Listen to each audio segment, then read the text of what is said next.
So one of the students want to know, because this is a web design class, have any of you had any formal web design training? I had some in college. I took just some of the basic, HTML, Dreamweaver type stuff, but I'm actually trying to learn more of that on my own right now, which is great. You're learning that in college because that's now, what you're expected to know when you get out if you want to work at a news organization. So really good plus, especially for job security. So, but yeah, that's definitely something that I'm trying to learn on my own right now, like after work hours. But I think a lot of us are learning on the job because some of us, with the exception of the people who just graduated fairly recently, we didn't get a lot of that in college. I know when I was in college, my senior year, I think it was, they had the first internet course they'd ever offered in Chapel Hill, and we were, still very basic then. So a lot of us are kind of learning as we go. So if you can learn any of that before you get on the job, you definitely have a leg up on others. So, they want to know, like, the tools. John Nemick just asked this question.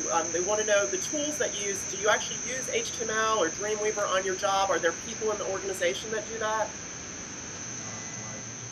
HTML, yes, all the time, because most of our reporters know how to use our content management system where we post our stories and create our pages if we need to create a page for a special project or something. Most of our reporters know how to do that.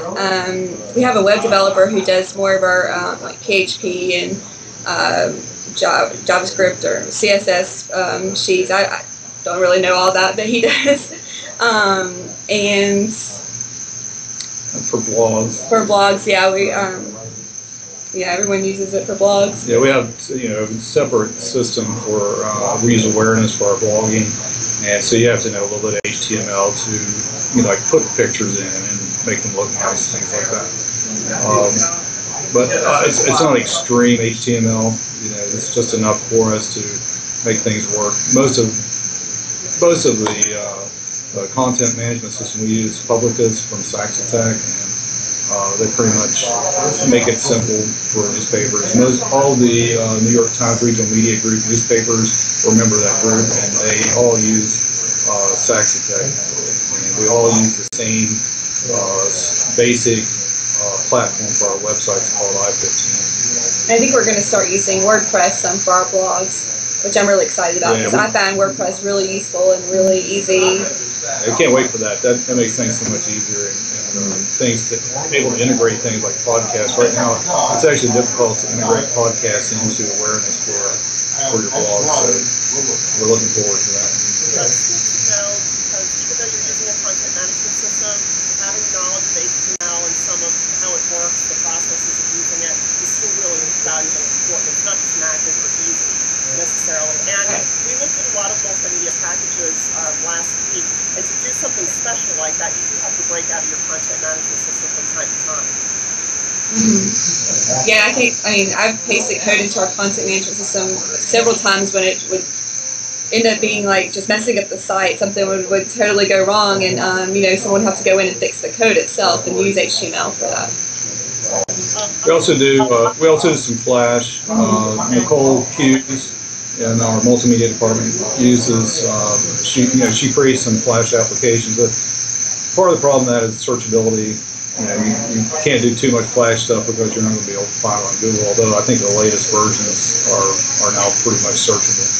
But we do some of that. We'd like to do more in Jingo, but we haven't done anything with that really that I know of here. Yeah, I have a question, and I get this a lot from students because they take my class and they don't really feel that confident with their skills when they leave. And I try to express on them that they should feel confident, that they've done a whole semester of HTML and Flash. And so the question was, like, as somebody who might be employing somebody, how would the student express the fact that they have a familiarity with this without misleading you into thinking that they're a super web programmer? I lost the last 5 words of what you said. How would they express their familiarity with what they learned in your class? Yeah, without making it seem like they're misleading you about their skill set. Well, I'm sure they have examples of projects they created, right?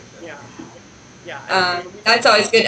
I've seen a lot of people build their own websites. Like, I know it's really easy to most people I know build their own websites in WordPress, and they have examples on their website of just like screenshots or just links to their projects. They host them on their own servers, and that's a good way to really show what you've done. Yeah, the web page is like the new resume.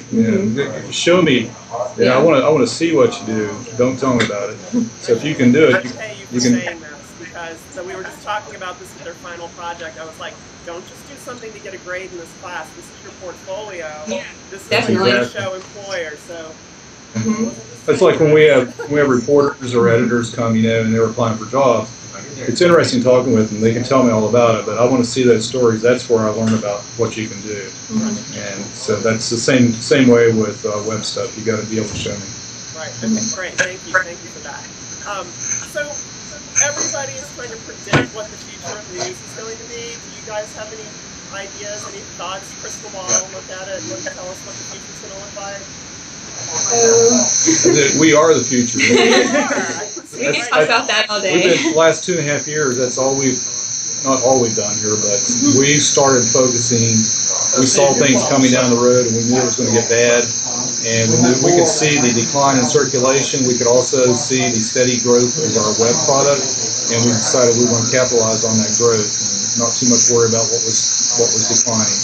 And so we've done that, and it took us from where I tell people we used to have a newspaper that also had a website. We got a website that also has a newspaper. Got online projects and web design. People who have web design, like your students in your class, they're going to be a big part of shaping the future, creating projects that will drive traffic to websites and then in turn drive revenue. So I know you guys have a meeting coming up. Just as to wrap things up, you have a whole room of students here that are about to graduate. Do you have any of each of you, like your one piece of advice for students that are graduating?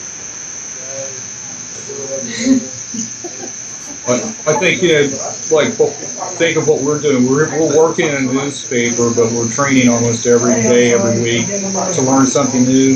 You can't just stop learning.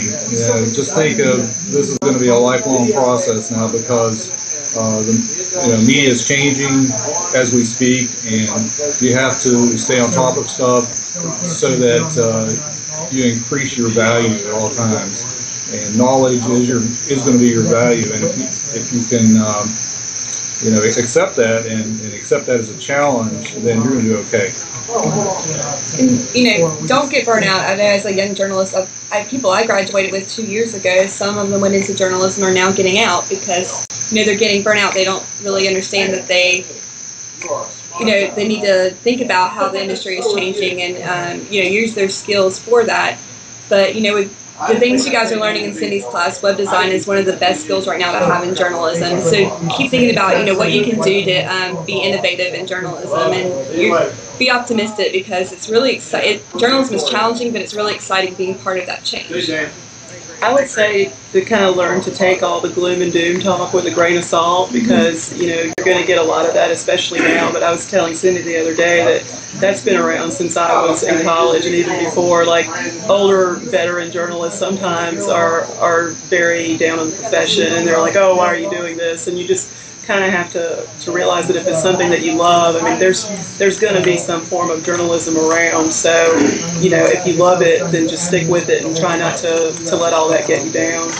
Also, when they really market yourselves online, if any of you are on Twitter, that's a great way. Connect to other journalists and get to know them. Just talk, and you'll find jobs that way. Even network with people, learn what positions there are that people are looking for. Yeah, I've been very impressed with the way that you can establish a personal brand very quickly through using things like Twitter, make good professional contacts, and get people thinking about you as somebody who knows what they're doing. So that was great advice at the end there. I think all those things are important, and I do try to express that you have to love what you do, because if you don't love what you do, you won't be interested in continuing to learn and excited and enthusiastic to tell other people about it too. So, and think about it, Cindy. I started out in hot type, so here I am. So I've seen a lot of changes and just technology changes. So yeah, definitely. Well, thank you all so much for your time. This has been really, really valuable for my students, and it's really fun to use the technology sometimes too. This is our first time using Skype, actually. You just got it installed. But it worked. Yay, that kind of shows how it worked. And I'm recording it with an app that's called Call Recorder, so we'll see if that actually worked when it's done. I'll see if I can post that, or at least maybe segments of this, excerpts from it. Okay? All right. Well, Thanks for Cindy. having us. Nice to meet you all. Thanks very much. Bye. Bye. Bye. Talk to you guys soon.